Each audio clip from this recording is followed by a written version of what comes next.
Variable cost एक ऐसी cost होती है जिसमें दो क्वालिटीज पाई जाती है। पहली quality remain fixed at per unit,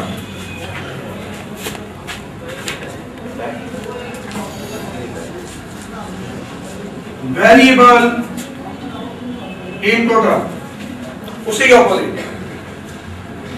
variable cost एक ऐसी कॉस्ट है जिसमें दो क्वालिटीज पाई जाती है। First one quality remain fixed per unit पर फिक्स होती है। टोटल अमाउंट जो आपने पे करनी होती है वो वेरी करती है।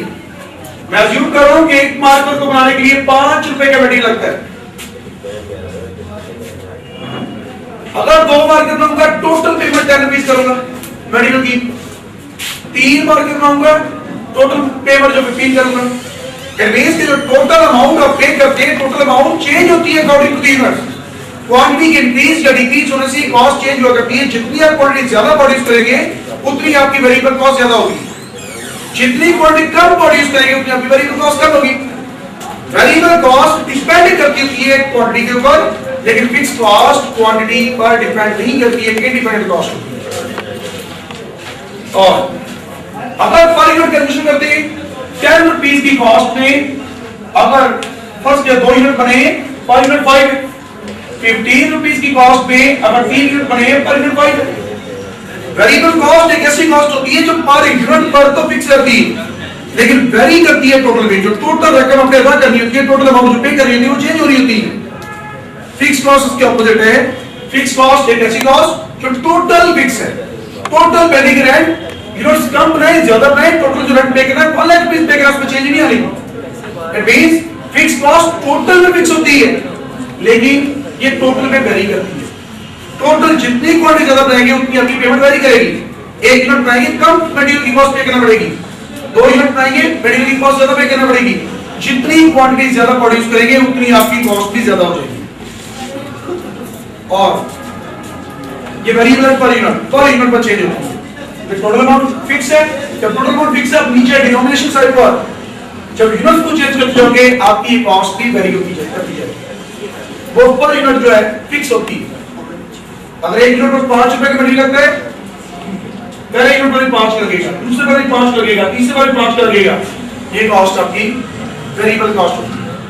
और बाकी टाइप्स ऑफ कॉस्ट में इसको बहुत ज्यादा डिटेल से आपको जो टाइप्स ऑफ कॉस्ट का पहले लेक्चर हो चुका है उसमें इसको बड़ी डिटेल से एक्सप्लेन किए हुए।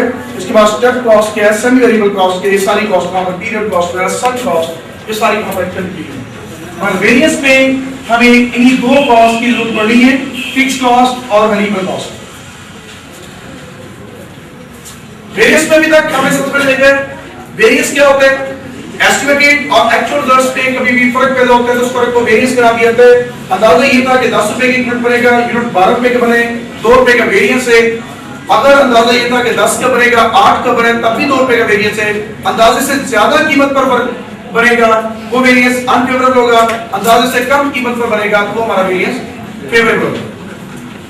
हमने देखा था कि अंदाजे में और एक्चुअल रिजल्ट्स में फर्क क्यों पैदा होते हैं। इसके फर्क के पैदा होने की 2 वजह हैं। पहली वजह आइडल कैपेसिटी वेरिएंस, लेबर्स की नाअहली की वजह से फर्क पैदा होगा। वो फर्क आइडल कैपेसिटी वेरिएंस रहेगा, चाहे वो लेबर्स की एक्टिवनेस से फर्क पैदा हो या उनकी आइडलनेस से फर्क पैदा हो। आइडल कैपेसिटी वेरिएंस होगा कीमतों के उतार चढ़ाव की वजह से अगर कभी भी हमारे अंदाजे में और एक्चुअल रिजल्ट्स में फर्क पैदा होता है उस फर्क को स्पेंडिंग वेरिएंस या बजट वेरिएंस का नाम दिया जाता है। अब क्वेश्चन में 6 चीजें दी होती हैं। फर्स्ट वन एस्टिमेटेड कैपेसिटी, कितने यूनिट्स के बनाने का अंदाजा लगाया था या कितने और काम करने का अंदाजा लगाया था। कैपेसिटी हमेशा या यूनिट्स में होगी या ऑफ में होगी। एक्चुअल कैपेसिटी, एक्चुअली कितने यूनिट्स बने या एक्चुअली कितने घंटे काम हुआ। कैपेसिटी कभी भी रुपीस में नहीं हो सकती, कैपेसिटी हमेशा या यूनिट्स में होगी या ऑफ में होगी।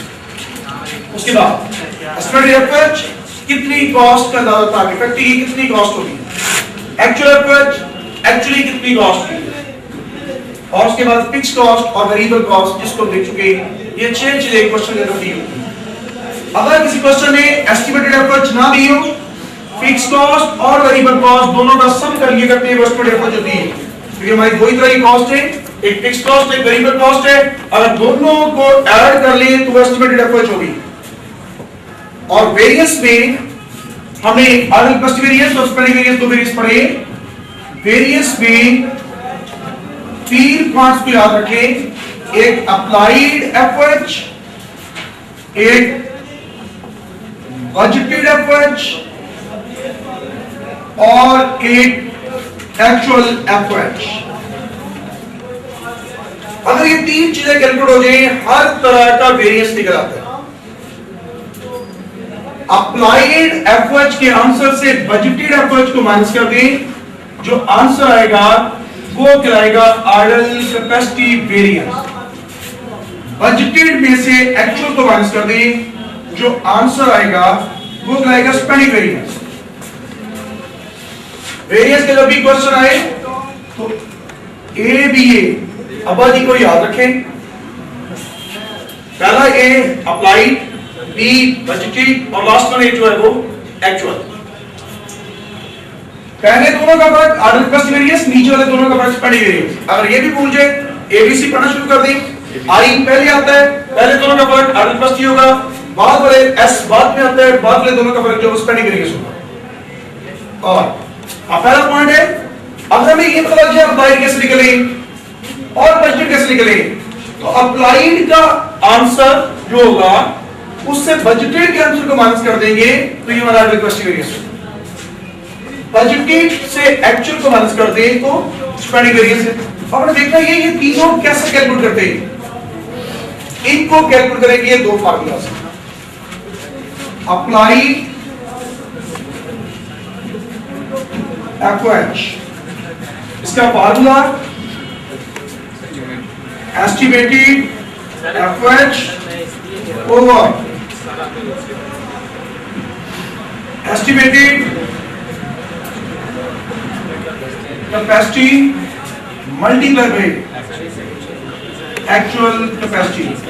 ये फार्मूला नहीं है, बेसिकली ये इकाई के कायदे से बना हुआ एक रूल है, जो बेसिकली एक सिंपल इकाई के कायदे पर बना हुआ रूल है। हमने अंदाजा जितना लगाया था उसके मुताबिक एक्चुअल की कॉस्ट कितनी है इसको बड़े एक्सेस करते हैं। ये कोई फार्मूला नहीं है। कोई किसी चीज का अगर कहा जाता है ये फार्मूला है, तो किसी चीज का कोई फार्मूला नहीं होता। फार्मूले चंद एक लॉजिक से बने करते हैं, और वो लॉजिक्स जिनसे फार्मूला बना करते हैं वही सारा कॉन्सेप्ट होता है। दूसरी बात, बजटेड कैलकुलेट करने अब क्वेश्चन हर चीज आपको दी होगी। जब हमें अप्लाई कैलकुलेट करना है, ये चाहिए चीज जितने क्वेश्चन दी होती है।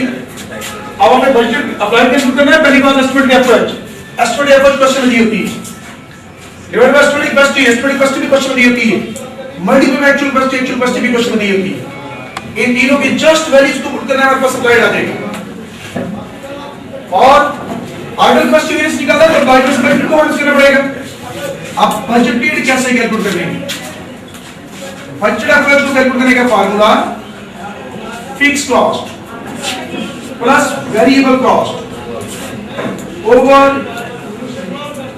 Estimated capacity multiply by actual capacity. दो फार्मूला से अगर आपको अप्लाइड कैलकुलेट करना आ जाए, बजटेड कैलकुलेट करना आ जाए, जब दोनों कैलकुलेट करने आ जाएंगे तो हर तरह का वेरिएंस निकलता है।